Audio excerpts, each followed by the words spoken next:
Hello, this is Fiona Cuthbertson coming from the pod to record another episode of Off the Cuth. As this week is the last episode of Series 3, I thought I would talk about the impact of public affairs and why it's important for us all to engage and interact with politicians and sector specialists like those I've interviewed on this podcast. Becoming a parliamentary candidate, let alone an MP, for any party in any constituency takes hard work and a lot of time. No one does it for a laugh, and MPs don't work part-time. Between the time they spend in London and their constituency, it's easily an 80-hour-a-week job. So almost all people enter politics to do good, and they always have a good understanding of the local issues that affect the people they represent. However, this is only one part of the job. MPs are also legislators, and of course there's always the chance they might end up with ministerial or shadow ministerial positions. In America, if you want to be Secretary of State for Defence or Education or any other area, you must show that you're qualified and be confirmed by the Senate. But that is not the case here.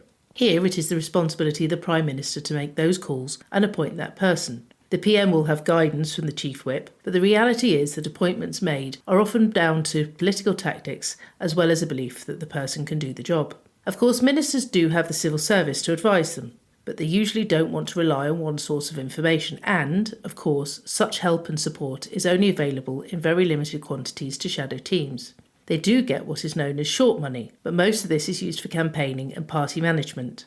Therefore, ensuring those making decisions, or scrutinising decisions, have as much information as possible is vital, and this is where public affairs comes in. Of course, in years gone by, in polite society, people were encouraged to not talk about religion, sex or politics. And going back even further, decisions like the US Constitution were prepared in secret, behind closed doors that were guarded by sentries. So it's not hard to see why it's often thought that you must be rich or famous to make a difference.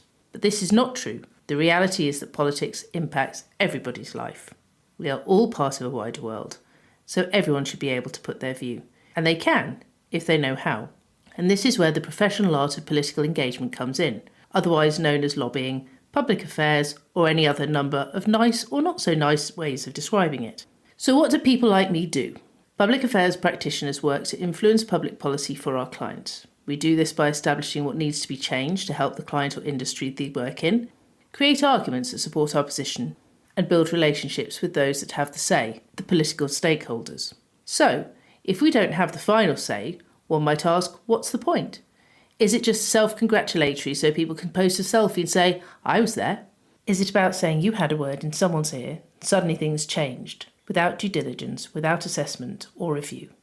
Is the system fixed so it gives one voice to the same people all the time?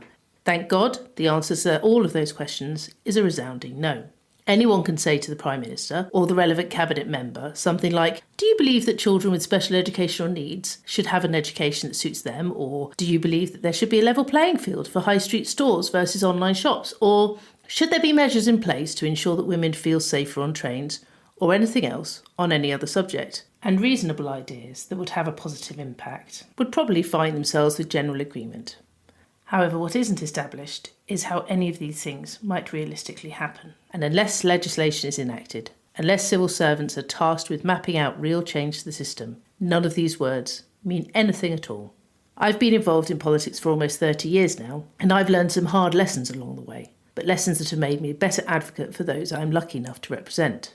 At Keystone Consulting, we've influenced government on issues for more than 20 clients. We're lucky enough to have been able to help government work towards business rates relief for retailers, establish the reasoning for a separate offence for being violent against a shop worker, for making sure that online and blended learning was an option for those children who had barriers towards education, getting a review of the government's handling of classic cars, and making sure rail freight was part of the William Shapps Review.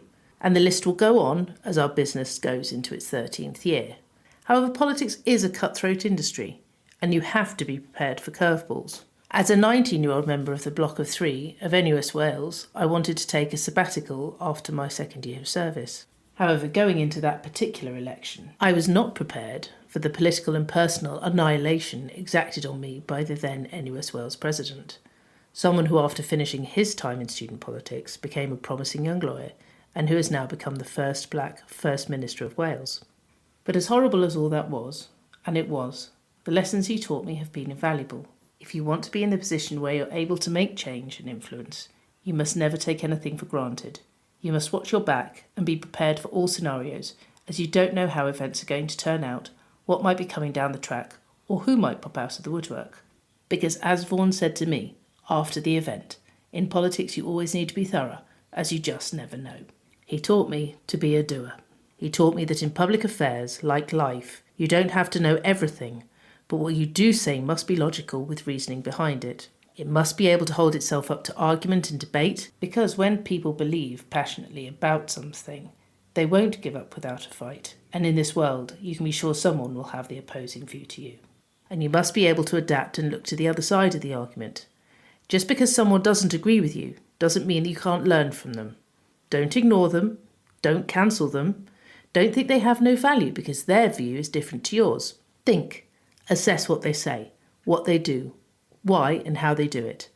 Doing this will only help ensure your arguments and actions are built on firm ground, that you'll be able to seize the next opportunity, and when it becomes available, be receptive to trying something new, winding through life in an imperfect world. Because life isn't perfect. You will fail. I failed then and I have failed since. I was never able to take that sabbatical with NUS Wales as I was outsmarted and outmanoeuvred, but it wasn't the end. It was just one lesson on the journey I have forged for myself. As Dean Fox said on the podcast not long ago, there is a huge difference between I am a failure and I have failed. So instead of letting your mindset stop you from wanting to change the world around you, fight harder, make your arguments stronger, and figure out how to translate what's needed into tangible outcomes that can be worked towards slowly and surely to make that difference.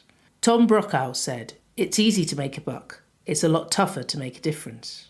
And he's right. Every single one of us has the power to make a difference. It doesn't matter who you are or what your resources are, but what does matter is that you're willing to take the time to care and to make a positive impact on the world. And on that note, thank you to the listeners who have hopefully enjoyed the show as much as I've enjoyed making it. As always, if you have any questions regarding the podcast today, please feel free to comment. If you think it's worth coming back, please like and subscribe. If you feel you need something to tide you over to the next podcast, please buy my book Party Games on Amazon. And on that note, I'll see you next time. Hope you have a good week, one and all.